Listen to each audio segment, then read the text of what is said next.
Oliver Twist, or The Parish Boy's Progress by Charles Dickens. Chapter 1 treats of the place where Oliver Twist was born, and of the circumstances attending his birth. Among other public buildings, in a certain town, which for many reasons it will be prudent to refrain from mentioning, and to which I will assign no fictitious name, there is one anciently common to most towns, great or small, to wit, a workhouse. And in this workhouse was born, on a day and date which I need not trouble myself to repeat, inasmuch as it can be of no possible consequence to the reader in this stage of the business at all events, the item of mortality, whose name is prefixed to the head of this chapter. For a long time after it was ushered into this world of sorrow and trouble by the parish surgeon, it remained a matter of considerable doubt whether the child would survive to bear any name at all, in which case it is somewhat more than probable that these memoirs would never have appeared, or if they had, that being comprised within a couple of pages they would have possessed the inestimable merit of being the most concise and faithful specimen of biography extant in the literature of any age or country. Although I am not disposed to maintain that the being born in a workhouse is in itself the most fortunate and enviable circumstance that can possibly befall a human being, I do mean to say that in this particular instance it was the best thing for Oliver Twist that could by possibility have occurred.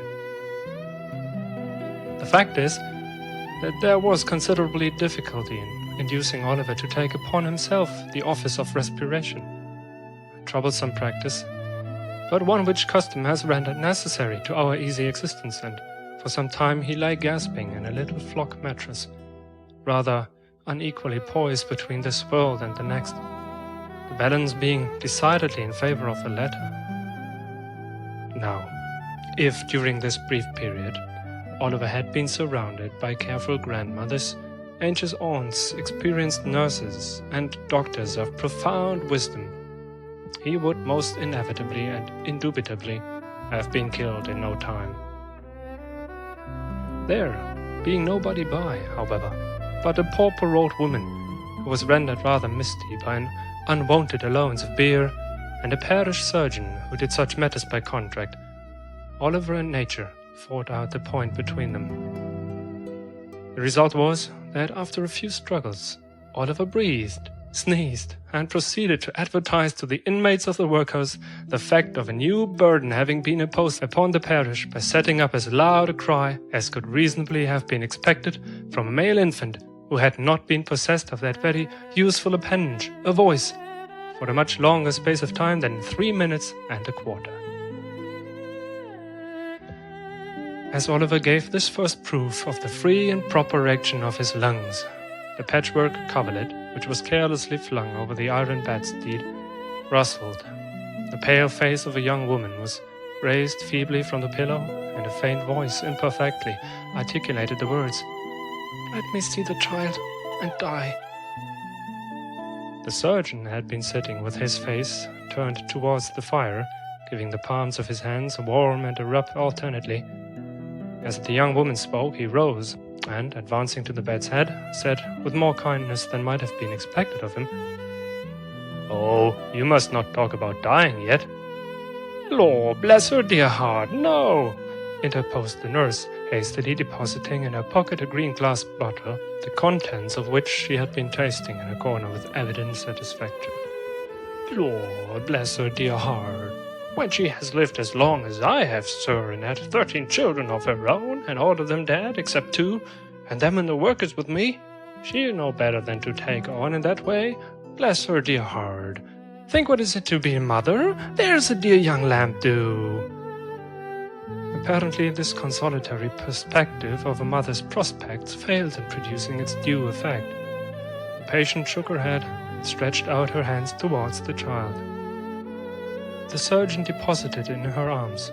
She imprinted her cold white lips passionately on its forehead, passed her hands over her face, gazed wildly round, shuddered, fell back and died. They chafed her breast, hands, and temples, but the blood had stopped forever. They talked of hope and comfort. They had been strangers too long. "It's all over, Mrs. Thingummy," said the surgeon at last. "Ah, poor dear, so it is," said the nurse, picking up the cork of the green bottle which had fallen out on the pillow as she stooped to take up the child. "Poor dear." "You needn't mind standing up to me if the child cries, nurse," said the surgeon, putting on his gloves with great deliberation. "It's very likely it will be troublesome. Give it a little gruel if it is." He put on his hat, and pausing by the bedside on his way to the door, added, "She was a good-looking girl, too. Where did she come from?" "She was brought here last night," replied the old woman. "By the overseer's order. She was found lying in the street. She had walked some distance, for her shoes were worn to pieces. But where she came from, or where she was going to, nobody knows." The surgeon leaned over the body and raised the left hand. "The old story," he said, shaking his head. "No wedding ring. I see. Good night." The medical gentleman walked away to dinner, and the nurse, having once more applied herself to the green bottle, sat down on a low chair before the fire and proceeded to dress the infant. What an excellent example of the power of dress young Oliver Twist was. Wrapped in the blanket which had hitherto formed his only covering, he might have been the child of a nobleman or a beggar. It would have been hard for the haughtiest stranger to have assigned him his proper station in society.